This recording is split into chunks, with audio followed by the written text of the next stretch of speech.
ನನ್ನ ಎಲ್ಲ ಮಾಧ್ಯಮ ಮಿತ್ರರಿಗೆ ನನ್ನ ನಮಸ್ಕಾರ. ಇವತ್ತು ಈ ಕಾರ್ಯಕ್ರಮ ಏನಂತ ಎಲ್ಲರಿಗೂ ಗೊತ್ತುಂಟು.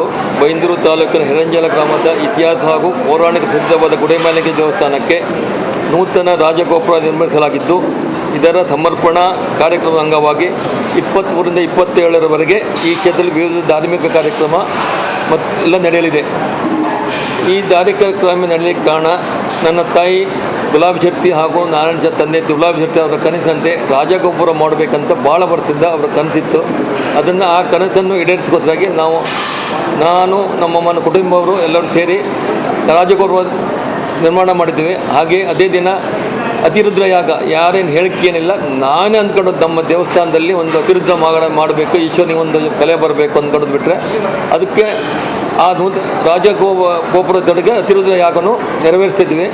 ಅದಕ್ಕೆ ಸಂಬಂಧಪಟ್ಟ ಹಾಗೆ ಊರವರೆಲ್ಲ ಸೇರಿ ರಾಜಗೋಪುರ ಕಾರ್ಯಕ್ರಮ ಬಿಟ್ಟು ಮತ್ತು ನೂತನ ಹೆಬ್ಬಾಗಿಲು ನೂತನ ಹೊರ ಹೆಬ್ಬಾಗಿಲು ದೇವರಿಗೆ ಸಮರ್ಪಣೆ ಮಾಡ್ತಾಯಿದ್ವಿ. ಇದರಲ್ಲಿ ನೂತನ ಧ್ವಜಸ್ತಂಭ ಪ್ರತಿಷ್ಠಾಪನೆ, ಮಹಾಬಲಿಪೀಠ, ಕ್ಷೇತ್ರಪಾಲ, ಸ್ವರ್ಣಶಿಖರ ಪ್ರತಿಷ್ಠೆ, ಯಾಗಶಾಲಾ ಹಾಗೂ ಭೋಜನ ಶಾಲೆ ಉದ್ಘಾಟನೆಗಳು ನಡೆಯಲಿವೆ. ಮಾರ್ಚ್ 23ರಿಂದ ಹೊರೆಕಾಣಿಕೆ ಸಮರ್ಪಣೆ, 24 ಹಾಗೂ 25ರಂದು ವಿವಿಧ ಧಾರ್ಮಿಕ ಕಾರ್ಯವು ನಡೆಯಲಿದೆ. ಮಾರ್ಚ್ 26ರಂದು ಗುರುವಾರ ಬೆಳಗ್ಗೆ 11:32 ನೂತನ ಮಹಾರಾಜಗೋಪುರದ ಲೋಕಾರ್ಪಣೆ ನಡೆಯಲಿದೆ. ಮಾರ್ಚ್ 26 ಹಾಗೂ 27ರಂದು ಗಣ್ಯರ ಉಪಸ್ಥಿತಿಯಲ್ಲಿ ಧಾರ್ಮಿಕ ಸಭೆ ನಡೆಯಲಿದೆ. 3 ದಿನಗಳ ಕಾಲ ಸಾಂಸ್ಕೃತಿಕ ಕಾರ್ಯಕ್ರಮ ಹಾಗೂ 4 ದಿನಗಳ ಕಾಲ ಭಕ್ತರಿಗೆ ಹಾಗೂ ಸಾರ್ವಜನಿಕ ಮಹಾ ಅನ್ನ ಸಂತರ್ಪಣೆ ನಡೆಯಲಿದೆ.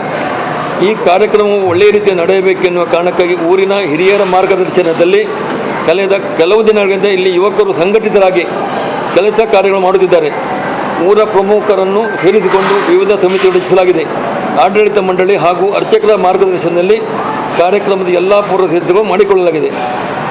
ಮನೆ ಮೀಟಿಂಗಲ್ಲಿ ಸ್ವರ್ಣ ಕಳಸ ಮಾಡಿದ್ವಿ. ಮತ್ತು ಪೂರಾ ಸ್ವರ್ಣ 2 kg ಸ್ವರ್ಣ ಅಲ್ಲ, ನಾವು ಎಷ್ಟು ಸ್ವರ್ಣ ಕಳಸ ಲೇಪಿತ ಅದೆಷ್ಟು ಹಾಕಿ ಮಾಡಿದ್ವಿ. ತಯಾರಿ ಅಂತೂ ಊರು ನಾವೆಲ್ಲ ಸೇರಿ ಏನೇನು ಇಲ್ಲಿ ಏನಪ್ಪ ಒಂದು 2,000-3,000 ವೆಹಿಕಲ್ ನಿಲ್ಲುವಂಗೆ ನಾವು 15,000 ಜನಕ್ಕೆ ಊಟ ಅರೇಂಜ್ಮೆಂಟ್ ಮಾಡಿದ್ವಿ. 3 ದಿನ 15,000 ಜನಕ್ಕೆ ಊಟ ಅರೇಂಜ್ಮೆಂಟು. ಅಂಗಡಿ ಎಲ್ಲ ಎಷ್ಟು ಗಾಡಿ ಬಂದರೂ ಒಂದು 25 ಎಕರೆ 15-20 ಎಕರೆ ಜಾಗ ಲಾಭ ಮಾಡಿಟ್ಟಿವಿ. ಮತ್ತು ನಮ್ಮೂರಲ್ಲಿ ಒಳ್ಳೆ ಒಗ್ಗಟ್ಟಾಗಿ ಕೆಲಸ ಮಾಡ್ತಿದ್ದಾರೆ. ಎಲ್ಲ ನಾನೊಬ್ಬನಲ್ಲ, ಇಡೀ 4 ಊರವರು ಪ್ರತಿಯೊಬ್ಬರು ಒಗ್ಗಟ್ಟಾಗಿ ಎಲ್ಲ ಸಮಿತಿ ಮಾಡಿದ್ವಿ. ಎಷ್ಟು ಒಗ್ಗಟ್ಟು ಅಂದರೆ ನನ್ನ 63 ವರ್ಷದಲ್ಲಿ ನಾನು ಈ ಒಗ್ಗಟ್ಟು ನೋಡಿಲ್ಲ. ಅಷ್ಟು ಒಗ್ಗಟ್ಟಲ್ಲಿ ಕೆಲಸ ಮಾಡ್ತಿದ್ದಾರೆ ಊರವರು. ಅರ್ಚಕವರು ಮತ್ತು ಅಲ್ಲಿ ಸಂಬಂಧಪಟ್ಟವರು ದೇವಸ್ಥಾನದ ಯಾರು ಮುಂಚಿದ್ದಕ್ಕಿಂತ ಭಾಳ 100% ಕೆಲಸ ಮಾಡ್ತಿದ್ದಾರೆ. ನಾನು ದುಡ್ಡು ಕೊಟ್ಟು ಕೆಲಸ ಮಾಡಿರ್ಬೋದು, ಅವ್ರ ಕೆಲಸ ಜಾಸ್ತಿ ಇದೆ. ಇಲ್ಲಿ ನಾನು ರೊಕ್ಕ ಕೊಟ್ಟಿರ್ಬೋದು, ಅದೇನು ಅವರ ಎಫರ್ಟ್ ಜಾಸ್ತಿ ಇದೆ, ಊರಿನ ಎಫರ್ಟ್ ಜಾಸ್ತಿ ಇದೆ. ನಮ್ಮ ಈ ಕುಗ್ರಾಮ ಒಂದು ಕಾಲದಲ್ಲಿ ಇದು ಹೇರಂಜಾಲ ಕುಗ್ರಾಮವಾಗಿತ್ತು. ಈಗ ಬೆಳೆದು ಈ ಮಟ್ಟಕ್ಕೆ ಬಂದಿದೆ. ಇಲ್ಲಿ ಗುಡಿಮಾಲಿಂಗೇಶ್ವರ ಅಂತ ಇದ್ದಿದ್ದು ಸುಮಾರು ಒಂದು 2,000 ವರ್ಷಗಳ ಇತಿಹಾಸ. ಮಾರ್ಕಾಂಡೇಯ ಮುನಿ ಸ್ಥಾಪಿತವಾದಂಥ ಇದು ಈಶ್ವರ ಲಿಂಗ. ಮೃಕಂಡು ಮುನಿಯ ಮಗ ಮಾರ್ಕಾಂಡೇಯ ಮುನಿ. ಮಗನಿಗೆ ಅಲ್ಪಾಯುಷ್ಯ ಅಂತ ಗೊತ್ತಾದಾಗ ಅವನು ವಯಸ್ಸಿಗೆ ಬರುವಾಗ 9 ವರ್ಷಕ್ಕೆ ಅವನಿಗೆ ಮರಣ ಅಂತ ಅವನಿಗೆ ಆಶೀರ್ವಾದ ಇರೋದು, ದೇವರ ಅನುಗ್ರಹ ಇರೋದು. ತಂದೆ ಹೇಳ್ತಾನೆ, ಮಗ ನೀನು ಅಲ್ಪಾಯುಷಿ, ನಿನ್ನ ಆಯುಷ್ಯಕ್ಕೋಸ್ಕರ ನೀನೇ ಪ್ರಯತ್ನ ಮಾಡು, ಆ ಶಿವನನ್ನು ತಪಸ್ಸು ಮಾಡಿ ನೀನು ಆಯುಷ್ಯ ವೃದ್ಧಿ ಮಾಡ್ಕೋಬೇಕು, ಭಗವಂತ ಕೊಟ್ಟಿರೋದು ನಿನಗೆ ಅಲ್ಪಾಯುಷ್ಯ ಅಂತ ಹೇಳಿದಾಗ ಮಾರ್ಕಾಂಡೇಯ ಮುನಿ ಬಾಲನಾಗಿದ್ದರೂ ತಪಸ್ಸಿ ಕುಳಿತಾನೆ. ಇಲ್ಲಿಂದ ಕಲ್ಗೇರಿ ಅಂತ 1 ಕಿಲೋಮೀಟರ್ ದೂರ ಇದೆ ಗುಡ್ಡ. ಅಲ್ಲಿ ಮೂಲ ಸ್ಥಾನ, ಅಲ್ಲಿ ಕೆರೆ ಇದೆ. ಆ ಕೆರೆನ ಈಗ ಅದು ಒಂದು ಭಾಳ ಇದಾಗಿತ್ತು, ಕಾಡು ಥರ ಬೆಳ್ಕೊಂಡಿತ್ತು. ಅದು ಗೌರ್ಮೆಂಟ್ ಜಾಗ, ಆ ಕಡೆ ಈ ಕಡೆ ಎಲ್ಲ ಕೆರೆ ಎಂಬುದು ಇತ್ತು. ಹೌದು, ಆ ಕಡೆದೆಲ್ಲ ಜಾಗ ಅದೆಲ್ಲ ಒತ್ತುವರಿ ಹೋಗ್ತಾ ಇತ್ತು. ಅದು ಅಲ್ಲಿ ಒಂದು ಜಟ್ಟಿಗೇಶ್ವರ ಅಂತ ಒಂದು ಪ್ರಬಲವಾದಂಥ ದೈವ ಇದೆ. ಸೋಮವಾರ ಈಶ್ವರ ದೇವಸ್ಥಾನಕ್ಕೆ ನಡೆಯದೆ. ಅದು ನಮ್ಮ ತಂದೆಯವರು ಸಹ ನೋಡಿದ್ದಾರೆ, ಕೆಲವರಿಗೆ ಅನುಭವ ಸಹ ಆಗಿದೆ. ಆ ಜಾಗ ಏನಾಗಿತ್ತು ಅಂದರೆ ಒತ್ತುವರಿಯಾಗಿ ಎಲ್ಲ ಇದೆಲ್ಲ ಹಾಕಿಬಿಟ್ಟಿದ್ರು, ಬೇಲಿಯೆಲ್ಲ ಹಾಕಿದ್ರು, ಹೋಗೋದೇ ಕಷ್ಟ. ವರ್ಷಕ್ಕೆ ಒಂದು ಸಲ ಪೂಜೆ ಇದೆ ಅಲ್ಲಿ. ದೀಪೋತ್ಸವದ ಮಾರನೇ ದಿವಸ ಅಲ್ಲಿ ಪೂಜೆ. ನಾನು 2 ವರ್ಷ ಹಿಂದೆ ಹೋದಾಗ ಮನಸ್ಸಲ್ಲಿ ಎಣಿಸ್ಕೊಂಡೆ, ಏನಪ್ಪ ಇದೆಲ್ಲ ಕಾಡು ಥರ ಬೆಳೆದಿದೆ, ಹೋಗ್ಲಿಕ್ಕೂ ಆಗೋದಿಲ್ಲ, ಇದು ಏನಪ್ಪ ನಮಗೆ ಬೇಲಿಯೆಲ್ಲ ಹಾಕಿಬಿಟ್ಟಿದ್ದಾರೆ, ಕ್ರಮೇಣ ಇದು ಹೊರಟೋಗುತ್ತೆ, ನಾವು ದೇವಸ್ಥಾನ ಪೂಜೆ ಬರೋದು ಕಷ್ಟ ಅಂತ ಮನಸ್ಸಲ್ಲಿ ಎಣಿಸ್ಕೊಂಡು ಬಂದೆ. ಆ ನೆಕ್ಸ್ಟ್ ಇಯರೇ ಇವರೊಂದು ಕಂಟ್ರಾಕ್ಟ್ ತಗೊಂಡ್ರು, ಅದು ಗುಡೆಮಹಾಲಿಂಗೇಶ್ವರ ಏತನೀರಾವರಿ ಅಂತ ಅವ್ರಿಗೆ ತಗೊಂಡ್ರು. ಆ ಕೆರೆ ಅಭಿವೃದ್ಧಿ ಆಗಿದೆ. ಈಗ ಹೋಗಿ ನೋಡಿ, ಅಂಥ ಕೆರೆ ಇಲ್ಲೆಲ್ಲೂ ಜಾಗದಲ್ಲಿ ಸಿಗಲಿಕ್ಕಿಲ್ಲ. 365 ದಿವಸನೂ ನೀರು, ಪವಿತ್ರವಾದ ನೀರು. ಒಂದು ಕಾಲದಲ್ಲಿ ಆ ಕೆರೆ ನೀರು ಇಲ್ಲಿ ಓಕಳಿ ಹೊಂಡಕ್ಕೆ ಬರ್ತಿತ್ತಂತೆ, ನಮ್ಮ ತಂದೆ ಹೇಳ್ತಾ ಇದ್ರು. ಅಷ್ಟೊಂದು ಜಲ ಇದೆ ಇಲ್ಲಿ. ಆ ಸ್ಥಳದಲ್ಲೇ ತಪಸ್ಸು ಮಾಡಿದಂಥದ್ದು ಸ್ಥಳ ಅದು.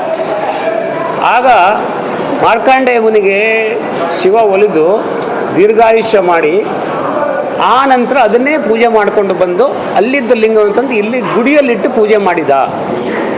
ಆ ಗುಡಿಯಲ್ಲಿಟ್ಟು ಪೂಜೆ ಮಾಡಿದ ಕಾರಣ ಗುಡಿ ಮಹಾಲಿಂಗೇಶ್ವರ ಅಂತ. ಅದು ಹೆಚ್ಚು ನಿಜವಾದ ಹೆಸರು ಗುಡಿ ಮಹಾಲಿಂಗೇಶ್ವರ. ಅದು ಬರ್ತಾ ಬರ್ತಾ ಗುಡೆ ಮಹಾಲಿಂಗೇಶ್ವರ ಆಯಿತು. ಆ ಗುಡಿಯಲ್ಲಿಟ್ಟು ಪೂಜೆ ಮಾಡಿ ಇಲ್ಲಿ ಬಂದು ಸ್ಥಾಪನೆ ಮಾಡಿ ಇಲ್ಲಿಂದ ಅದು ಮುಂದುವರಿತು. ಇಲ್ಲಿಗೆ ಏನಾಗಿದೆ ಅಂತ ಹೇಳಿದ್ರೆ, ಈ ದೇವರಿಗೆ 10 ಊರುಗಳು ಸಂಬಂಧ ಇದೆ, 10 ಜಾತಿಯವರ ಸಂಬಂಧ ಇದೆ. ಇಲ್ಲಿ ಪೂಜೆ ಮಾಡೋರು ಇದ್ದಾರೆ, ಆಡಳಿತ ಮಾಡೋರು ಇದ್ದಾರೆ, ಆಮೇಲೆ ಇವ್ರ ಜಾತಿಯವರು ಇದ್ದಾರೆ, ಆಚಾರ್ಯರಿದ್ದಾರೆ, ಗಾಣಿಗರಿದ್ದಾರೆ, ಬಿಲ್ಲವರಿದ್ದಾರೆ, ಮೆಟ್ಟಿನೊಳೆ ಅಲ್ಲರು ಅವರಿದ್ದಾರೆ, ಕುಲಾಲರು. ಎಲ್ಲ ಜಾತಿಯವರ ಸೇವೆ ನಡಿಬೇಕಿಲ್ಲಿ. ಓಕಳಿ ಹೊಂಡ ಹಾರೋದು ಇವ್ರ ಜಾತಿಯವರು, ಶೆಟ್ರು ಜಾತಿಯವರು. ಅಲ್ಲಿಗೆ ಹಡತೆ ಕುಡಿಗೆ, ಒಂದು ಕಾಲದಲ್ಲಿ ಕುರಿಗೆ, ಈ ತಾಮ್ರ ಚಂಬಿ ಇರಲಿಲ್ಲ, ಅದು ಮಾಡಿಕೊಡ್ತಾ ಇರೋದು ಕುಲಾಲರು, ಮೆಟ್ಟಿನೊಳೆಯವರು. ಅವರು ವರ್ಷಕ್ಕೊಂದ್ಸಲ ತಂದು ಹಾಕಬೇಕು. ಆಚಾರರು ರಥ ರಿಪೇರಿ ಮಾಡೋದು ಆಚಾರ್ಯರ ಕೆಲಸ, ಅದು ಹುಟ್ಟಿನ ಆಚಾರ್ಯರಿದ್ದಾರೆ. ದೇವರಿಗೆ ರಥಕ್ಕೆ ಎಣ್ಣೆ ಬಳಿಲಿಕ್ಕೆ ಗಾಣಿಗಿದವರು, ಅವರು ರಥೋತ್ಸವದ ಮುಂಚಿನ ದಿನ ಎಣ್ಣೆ ಬೈರ್ತಾರೆ. ಅವ್ರ ಸೇವೆ ಈಗಲೂ ಇದೆ. ಈಗಲೂ ಅವರವರೇ ಮಾಡ್ತಾರೆ, ಎಲ್ಲ ಅವರವರೇ ಮಾಡೋದು. ನಾವೇನು ರಥ ಕಟ್ಟಕ್ಕೆ ದೇವಡಿಗರು ಅದು ಅವರೇ ಕಟ್ತಾ ಇದ್ದಾರೆ. ಆಮೇಲೆ ವಾದ್ಯ ಅದು ಅವರದ್ದೇ, ಪಂಚವಾದ್ಯ ಅವರದ್ದೇ. ಪ್ರತಿಯೊಂದು ಜಾತಿಯ ಸಂಬಂಧ ಇಲ್ಲಿ ದೇವರಿಗಿದೆ. ಹಾಗಾಗಿ ಆವಾಗ ಸ್ವಲ್ಪ ಭಾಳ ಕಷ್ಟ ಇತ್ತು. 1988 85 ನಮ್ಮ ತಂದೆಯವರು, ಆಮೇಲೆ ರಾಮಣ್ಣ ಶೆಟ್ಟರು ನೆಲ್ಯಾಡಿ, ಇವ್ರ ತಂದೆ ನಾರಾಯಣ ಶೆಟ್ಟರು, ಹರವೇರಿ ಗೋವಿಂದ ಶೆಟ್ಟರು, ಅವರೆಲ್ಲ ಸೇರಿ ಊರೂರೆಲ್ಲ ತಿರುಗಿ ಅನ್ನೋ ಒಂದು ಹಂಚಿನ ಕಟ್ಟಡ ಇತ್ತು, ಅದನ್ನ ಸ್ವಲ್ಪ ರಿಪೇರಿ ಮಾಡಿ ಹಾಗೆ ಇಟ್ಕೊಳ್ಳೋರು. 2008 ಪುನಃ ಅದನ್ನು ಎಲ್ಲ ತೆಗೆದು ಶಿಲಾಮಯ ಆಯಿತು. ಶಿಲಾಮಯ ಆಗಲಿಕ್ಕೂ ಇವರೇ ಕಾರಣ. ಆವಾಗ ಸ್ಟಾರ್ಟ್ ಇವರು, ಇದೆಲ್ಲ ಬೇಡ, ತೆಗೆದುಬಿಡೋಣ. ನಮ್ಮಮ್ಮ ಯಾವಾಗಲೂ ಹೇಳೋರು, ಅದೇನು ಮಗ ಇಲ್ಲೆಲ್ಲೋ ಇದಾಗ್ತದೆ, ನಮ್ಮ ಗುಡಿ ಮಾತ್ರ ಹಾಗೆ ಹಾಳಾಗ್ತಾ ಇದೆ, ಅದೊಂದು ಚೆನ್ನಾಗಿ ಮಾಡೋಣ. ಆಗ ಅದನ್ನೆಲ್ಲ ತೆಗೆದು ಶಿಲಾಮಯ 2008 ಆಯಿತು. ಪಬ್ಲಿಕ್ಕು ಸಹಾಯ ಮಾಡಿದರು, ಭಕ್ತಾದಿಗಳ ದುಡ್ಡು ಬಂತು, ಇವರ ಸಹಾಯ ಮುಖ್ಯ. ಆ ಲೆಕ್ಕದಲ್ಲಿ ಅದು ಶಿಲಾಮಯ ದೇವಸ್ಥಾನ 2008 ಆಯಿತು. 2008 ಆಗಿ 1-2 ವರ್ಷದ ನಂತರ ಇವರು ಇದ್ದಕ್ಕಿದ್ದಂಗೆ ಹೇಳಿದ್ರು, ಇಲ್ಲೊಂದು ಇದಾಗಬೇಕು ರೀ, ರಾಜಗೋಪುರ ಮಾಡಿಬಿಡೋಣ. ರಾಜಗೋಪುರ ಮಾಡಿಬಿಟ್ಟು ಒಂದು ಅತಿರುದ್ರ ಹೋಮ ಮಾಡಿಬಿಡೋಣ. ಎಲ್ಲ ದೊಡ್ಡ ಮನುಷ್ಯನಿಗೆ ಭಗವಂತ ದುಡ್ಡು ಕೊಟ್ಟಿರ್ಬೋದು, ಆದರೆ ಮನಸ್ಸು ಬರಬೇಕಲ್ಲ. ದುಡ್ಡು ಇಲ್ಲದ್ದು ಬೇಕಾದಷ್ಟು ಜನ ಶ್ರೀಮಂತರಿದ್ದಾರೆ, ಆದರೆ ಆ ಸೇವೆ ಮಾಡೋಕ್ಕೆ ಅವ್ರಿಗೆ ಮನಸ್ಸಿರಲ್ಲ. ಅದು ಒಂದು ಯೋಗ. ಒಂದು ದೇವಸ್ಥಾನ ಕಟ್ಟೋದು, ಈಗಿಂದ ಒಂದು ಧಾರ್ಮಿಕ ಕಾರ್ಯ ಮಾಡೋದು ಒಂದು ಯೋಗ. ಆ ಯೋಗ ಇದ್ದರೆ ಮಾತ್ರ ಅವನಿಗೆ ಆಗಲಿ ಸಾಧ್ಯ. ಅದೇ ಹೇಳಿದ್ರು, ಮರ್ರೆ ನಾನೇನು ಹರಕೆ ಹೊತ್ತಿಲ್ಲ ಅತಿರುದ್ರ ಯಾಗದ್ದು ಅಂತ ಮೊನ್ನೆ ಹೇಳಿದ್ರು. ಮರ್ರೆ ನಿಮ್ದು ಹರಕೆ ಅಲ್ಲ, ಅದು ನಿಮ್ಮ ಯೋಗ. ಒಂದು ಅತಿರುದ್ರ ಹೋಮ ಮಾಡೋದು ಸ್ವಂತಕ್ಕಲ್ಲ, ಲೋಕ ಕಲ್ಯಾಣಕ್ಕಾಗಿ. ಶತಚಂಡಿಕಾ ಹೋಮ, ಅತಿರುದ್ರ ಹೋಮ, ಇವೆಲ್ಲ ಮಹಾ ಒಂಥರ ಈಗಿನ ಕಾಲದಲ್ಲಿ ದೊಡ್ಡ ದೊಡ್ಡ ಇದು, ಅದು ಆಗ್ತಾ ಇರೋದು ಲೋಕ ಕಲ್ಯಾಣಕ್ಕೋಸ್ಕರ. ಹಾಗಾಗಿ ನಿಮಗೆ ಯೋಗ ಇದೆ, ನೀವು ಮಾಡ್ತಾ ಇದ್ದೀರಾ ಅಷ್ಟೇ ಹೊರತು ನಿಮ್ಮದು ಹರಕೆ ಅಲ್ಲ, ಅದು ಯೋಗ ಅಂತ ತಿಳ್ಕೊಳ್ಳಿ ಅಂತ. ಹಾಗೆ ಅವರ ಮೂಲದಿಂದ ಇಷ್ಟೆಲ್ಲ ನಡೀತಾ ಬಂತು. 2020 ನಾವು ಇದಾಗ್ತು, ಅಡಿಗಲ್ಲಾಗ್ತು. ಆದರೆ 3 ವರ್ಷ ಇದರಿಂದ ನಿಂತೋಯ್ತು. ಕರೋನಾದಿಂದ ನಮ್ಮ ಕೆಲಸ ಏನೂ ಆಗಲಿಲ್ಲ, ಅಲ್ಲಿಗೆ ಬಂದಾಗೋಯ್ತು. 2023 ಪುನಃ ಶುರು ಮಾಡಿತು, ಇದನ್ನೇನೋ ಮಾಡಲೇಬೇಕು, ಮಾಡೋಣ ಅಂತ. ಕುಂಟ್ಕೊಂಡು ಬರ್ತಾ ಇತ್ತು. ವರ್ಷ ನಾವು ಕೇಳ್ಕೊಳ್ಳೋದು, ಬರುವ ವರ್ಷದೊಳಗೆ ಮಾಡ್ತೀವಿ ನಾವು, ದೇವರೇ ನಮಗೊಂದು ಕ್ಷಮೆ ಕೊಡು. ಆಗಲಿಲ್ಲ. ಇವ್ರು ಹೇಳೋರು, ಮರ್ರ ಈ ಸಲ ಆಗಿಲ್ಲಲ್ಲ, ನೋಡೋಣ ಇನ್ನು ಮುಂದೆ ಒಂದು ವರ್ಷ ಕೇಳೋಣ ದೇವ್ರ ಹತ್ರ ಅಂತ. ಹಾಗೆ ಮುಂದೆ ತೊಳ್ಕೊಂಡ್ಬಂತು. 2026 ಜನವರಿಗೆ ಇಲ್ಲ ರೀ ಈ ಸಲ ಆಗಲೇಬೇಕು, ಏನಾದರೂ ಆಗಲಿ ಮಾಡಿಬಿಡೋಣ, ಡೇಟ್ ಫಿಕ್ಸ್ ಮಾಡೋಣ. ಅದಕ್ಕೊಂದು ಡೇಟ್ ಫಿಕ್ಸ್ ಮಾಡಿಬಿಡೋಣ. ಡೇಟ್ ಫಿಕ್ಸ್ ಮಾಡಿಬಿಟ್ರೆ ಕಾಯಿ ಆಟೋಮೆಟಿಕ್ ಆಗುತ್ತೆ ಅಂದೆ. ನಾನು ಹೇಳಿದೆ ಮರ್ರೆ ಇಷ್ಟೆಲ್ಲ ದೊಡ್ಡ ಇದೆ ಹೇಗೆ, ಇಲ್ಲ ನೀವು ಸುಮ್ಮನಿರಿ ಎಲ್ಲ ಆಗುತ್ತೆ ಅಂತ.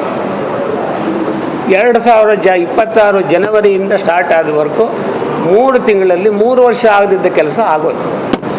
ಇದು ಒಂಥರ ಪವಾಡ. ನಾವು ಯಾವುದನ್ನು ಎಣಿಸ್ಲಿಲ್ವೋ ಅದು ಎಲ್ಲ ಮಾಡ್ಕೊಂಡು ಹೋಗ್ತಾ ಇದ್ದಾನೆ.